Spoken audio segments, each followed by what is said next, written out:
বিসমিল্লাহির রহমানির রহিম। সম্মানিত দর্শক, কেমন আছেন? আমি দুটি কথা বলতে চাই বাংলাদেশের চিহ্নিত কুত্তার বাচ্চাকে নিয়ে।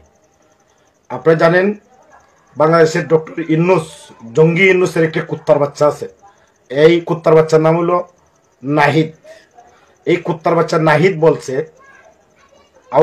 আওয়ামী লীগের রাজনৈতিক কার্যকলাপ নাকি বাংলাদেশে সে বন্ধ করে দিতে হবে। আমি সেই কুত্তার বাচ্চাকে বলছি, এই কুত্তার বাচ্চা, তুই না, তোর বাবা ইউনূস, তোর বাবা আসিফ নজরুল আছে না, বদমাইশ, এই তোর বাবা ইউনূস আর তোর বাবা আসিফ নজরুল রে বল আওয়ামী লীগের কার্যকলাপ, রাজনৈতিক কার্যকলাপটা দেশে নিষিদ্ধ করতে।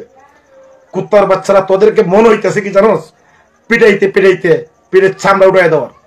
একবার তো জননেত্রী শেখ হাসিনা এখন পর্যন্ত কি কারণে যে সিদ্ধান্ত দিতেছেন না, কেন ডাকতেছেন না, এটা আমাদের বুঝে আসে না। আমরা বঙ্গবন্ধুর কর্মীদের বুঝে